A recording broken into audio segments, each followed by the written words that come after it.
Merhabalar Business Channel Türkiye izleyicileri. Her zaman olduğu gibi bugün de Bir İşi Bilen programı daha sizlerleyiz ve değerli bir konuğumuzla birlikteyiz elbette. İndirim Şahı'nın mimarı Tunç Kılınçer bugün konuğumuz ve dilerseniz kendisini sizlere de takdim etmek istiyorum. Bir hoş geldiniz diyerek. Hoş geldiniz Tunç Bey. Nasılsınız? Teşekkür ederim. Siz nasılsınız? Çok mersi, bizler de iyiyiz. İndirim Şahı nedir? Böyle bir ismen çok meraklandırdı beni. Nedir, neler yapar? A'dan Z'ye hepsini öğrenmek istiyorum ama öncelikle Tunç Bey'i bir takdim edelim. Kimdir, neler yapar Tunç Bey? Öncelikle bana bu fırsatı verdiğiniz için size çok teşekkür ederim. Öncelikle izleyicilerime bir mesajım olacak. Buyurun. Danışmanlık hizmeti veriyorum. İndirimin Şahı'ndan info@indiriminşahı.com'dan bana mail atarlarsa şu an özel bir firmada çalışıyorum ama boş vakitlerimde hafta sonları ihracat yapmak isteyen firmalara ihracatçı olarak destek vermek isterim. Danışmanlık yapmak isterim. Lütfen bana ulaşabilirsiniz veya cep telefonumdan. Kısaca indirimin şahı nedir? İndirimin şahı bir satış platformudur. Bu platformumda ben yurt dışında üretilen ürünlerin Türkiye pazarında satışını amaçlayarak açmış olduğum bir site. Bu indirimin şahında ne var? Genel anlamında indirimin şahında uzak doğu pazarında üretilen uygunlar ve Türkiye'ye, Türk karakterine uygun olan ürünler var. Mesela nedir? Mesela biz akü, batarya kullanıyoruz fakat bunun üretimi yok bizde. O yüzden ben de yurt dışında üretici firmalar, fabrikalar buldum. Onların ürünlerini kendi web siteme yükledim. Ve dileyen olursa benim sitemden iletişime geçip benimle bu firmalarla iletişime, kontağa geçirip akü ihtiyaçları varsa veyahut da diğer hangi konularda yurt dışından ihtiyaç duyuyorlarsa, Türkiye'de yoksa bana yazabilirler. Bu insanlara her konuda teknik destek verebilirim. Süper. Hal böyle olunca, şimdi ihracat olunca, ticaret işin içinde olunca kimi pürüzlerde sıkıntılar da oluyordur. O yüzden ihracatta sizin karşılaştığınız ne gibi sıkıntılar, sorunlar oluyor? Genelde ihracatta karşılaşılan sorunların başında ihracat yapan firmalarımızın deneyimsizliği ve bu konuda biraz tecrübesiz olmaları. Çünkü ihracat yaparken dikkat edilmesi gereken birçok konu var, birçok husus var. Bunlar A'dan Z'ye kadar ödemeden tutun da ihracat yapılan firmanın tanınmasına kadar. Çünkü yurt dışında birçok firma kendi prensiplerine göre mal almak istiyor. Şimdi biz tabii ki ihracatçı bir Türk firması olarak ihracat yaptığımız zaman bizim dikkat etmemiz gereken şey bir kere nakit olarak çalışmalıyız. Uzun vade birçok mesela Arap ülkeleri nakit olarak değil de daha çok ödemelerini vadeli olarak 30-60-90 gün vadeyle yapmak istiyor. Ve adamlar o kadar kurnaz ki bir evrak var. İhracat yapılırken bizim hazırladığımız evraklar, gümrükçülerimizin hazırladığı evraklar var. Mesela TT form, akreditif formu var. Akreditif formunda deneyimsiz, tecrübesiz bir firmaya imzalatıyorlar bunu. Benim Arap müşterilerim bunu yapıyordu. Çok akıllılar, zekiler ya.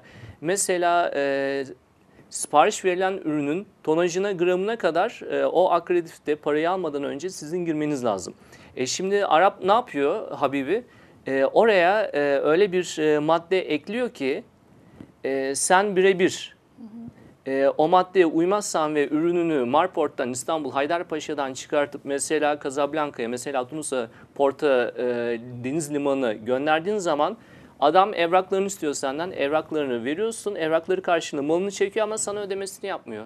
Çünkü onun beyan etmiş akreditif formunda bankalar arası ödeme yaparken sizin belirtmediğiniz bir şey vardı. Veyahut da o ağırlığı tam olarak net bildirmediğiniz için adam bir anda vadeyi size 6 ay sonrasını atıyor. Geçmiş olsun, ödemeyi alamıyorsunuz. Küçücük bir nokta bile çok büyük. O yüzden profesyonellerle çalışmanın her zaman avantajları var. Muhakkak. Ama o imkanlar verile de elbette ki bir şeyler öğrenebiliyoruz. Ben biliyorum da denebiliyor. O yüzden de aslında birazcık da şansla tanımak gerekir ama... Tamamıyla haklısınız. Hatalar üzerine biz bir şeyler kuruyoruz. Muhakkak. Hatalar üzerine öğreniyoruz. Hatalar yapmamız lazım ki doğruyu öğrenmemiz lazım. Haklısınız bu konuda ama tamamıyla. tabii ki de çok da büyük hatalar dediğiniz gibi olmaması yani gerekir. fazla da hata Sonuçta yapmadan da ticaret. en iyisi, en kısa yoldan Elbette ki bir danışman desteği almak. Aynen öyle. Bu noktada zaten Tunç Bey devreye giriyor. Türkiye'den ihraç edilmesi gereken ürünler nelerdir sizin nezdinizde? Aslında bizim Türkiye'de üretilen o kadar çok ürün var ki mesela koja, bir deri. Türkiye'de deri endüstrisi o kadar gelişmiştir ki yurt dışında çok büyük bir pazarı var. Ama ne yazık ki bizim insanlarımız yurt dışında fırsatları bilemediğinden dolayı mesela bundan yararlanamıyoruz ki sadece Müslüman ülkelerine has olan bir özelliktir mesela. Her Kurban Bayramı'nda o kadar deri toplanır. Ne yapılır?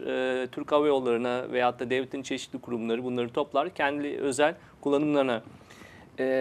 Bunlar işlendikten sonra mesela çanta yapımında, ayakkabı yapımında, ileri kalite mobilya yapımında kullanılan bir ham maddedir deri. Ve dünyada birçok firma bu deriyi kullanır. Mesela İspanya'da, Fransa'da üretilen kumaşların derisi, ham maddesi budur. Biz ne yapıyoruz? Bunları hakkını vererek değerlendirmiyoruz. Mesela başka bir örnek daha vereyim. Türkiye'de mesela yeraltı kaynaklarımız var, bir sürü enerji üretiminde kullanabileceğimiz. Ne yazık ki yurt dışına biz bunları ham madde olarak satıyoruz. Sonra Avrupalı, Amerikalı firmalar bunları tekrardan işleyip bize geri satıyorlar. Geçmiş olsun. Niye? Çünkü bizim tecrübemiz, bilgimiz, deneyimimiz yok, teknolojimiz yok. Altyapımız senelerden beri, 60 seneden beri, 40 seneden beri, 10 seneden beri yapılmamış. Geriden Bu geliriz. şekilde biraz geriden alıyoruz, yavaş alıyoruz. Maalesef. Hep klasiktir hani yani güç olmasın deriz ama yine de doğru Artık zaman doğru bu yerde gidişata olması. bir dur demenin vakti geldi. Çünkü Türkiye olarak artık daha ne kadar daha geriden gideceğiz ki? Artık bir noktadan sonra yakalayıp artık geçmemiz lazım. Aynen öyle. Peki sizler Türkiye'deki montaj sektörüne nasıl bakıyorsunuz? Montaj sektörü aslında çok büyük, çok gelişmekte olan bir sektör. Mesela örnek veriyorum size. Bir telefonu alalım mesela elimize. Amerika Birleşik Devletleri menşeli bir ürün, Made in China. Mesela Çin Halk Cumhuriyeti çıkışlı. Üretim. Amerika assembly dediğimiz, yani birleştirme montaj olayı Amerika'da işçiler birleştiriyor. Türkiye'de de bu var. Mesela ne var? Araba sektöründe mesela bu var. Büyük fabrikalara ham madde yurt dışında üretiliyorlar. Ham madde montajı hazır olarak Türkiye'ye import ediliyor. Türkiye'de montaj yapılıyor, tık tık tık, oradan hop hemen Avrupa ülkelerine, oradan Afrika'ya ihraç ediliyor. Yani Türkiye'de bir kere çok deneyimli bir, bilgili bir iş gücü var. Montaj olarak, montajcı olarak çalışabilecek. Ne yazık ki işte bu da o hani biraz alttan yavaştan aldığımız konu var ya, ne yazık ki biz bunu da değerlendiremiyoruz ve bu da bizim elimizden giden bir fırsat. Türkiye'de aslında bütün ülkelerde üretilen ürünlerin montajı çok ucuza yapılabilir. Çünkü ucuz işçilik var. Şimdi bizim tabii ki Türkiye'ye gelen Suriyeli vatandaşlar bizim işçilerimizin fiyatlarını da bayağı düşürdü. Artık hemen hemen bir Çin Halk Cumhuriyeti ile birebir aynı ölçüde ucuz işçiyle biz üretim yapabiliyoruz. Bunların ne sigortası var, ne sağlığı var, hiçbir şey. O yüzden Türkiye çok büyük bir fırsat patlaması var montajda. O yüzden bunu da kullanmamız lazım diye İnşallah düşünüyorum. daha da güzel olur diyelim ilerleyen zamanlarda. İhracatta yurt dışındaki fuarların önemi nedir sizin ülkenizde? Şimdi firmalarımız çok zorlanıyor. Yurt dışında kendilerine distribütör, kendilerine müşteri bulma konusunda çok zorlanıyor.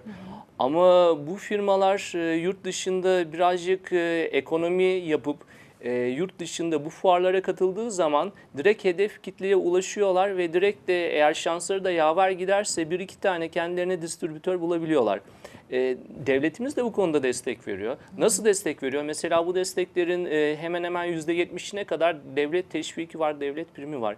Yani ben size atıyorum, metrekaresi $250 olan bir yeri kiraladıkları zaman yurt dışında en azından bir 50, 60, 70 duruma göre 150 metrelik yer tutmanız lazım kendinize. Devlet zaten bunun minimum %50 devlet teşvik primini veriyor. Maksimum %70'tir. Bunun içinde uçak biletlerinin %70'i, bunun içinde otelde kaldığınızın %70'i, bunun içinde fuara götürdüğünüz, orada yaptığınız maliyetlerin hepsinin %70'ini belgelediğiniz zaman devlet destek veriyor. Gittiğiniz zaman zaten orada yapmanız gereken şey fuarda katılımcı olmak. yanınızda bilgili, deneyimli birisi olup ürününüzü tanıtıp kendinizi ifade etmeniz lazım. İfade ettikten sonra da bir anda kendinize yeni müşteriler, yeni fırsatlar yaratabiliyorsunuz. Evet, fuarların sağladığı avantajlar Önemi bunlar. çok Saymakla büyük. bitmez. Bir nevi aslında reklamını da zaten yapmış oluyorlar. Çok önemli büyük bir payda zaten reklam. Ne olursa olsun bilindik bir marka dahi olsa devamlı akılda kalıcılığı sonuçta gerektiriyor. Tabii ki hanımefendi. Biraz da SWOT analizinden bahsedelim mi? SWOT analizi çok derin yapılması gereken bir analizdir. SWOT analizin açılımı strengths dediğimiz güçler, threats dediğimiz tehlikeler, opportunities fırsatlar, SWOT, threats tehlikelerdir. Bunların bir matrix, bir çalışması vardır.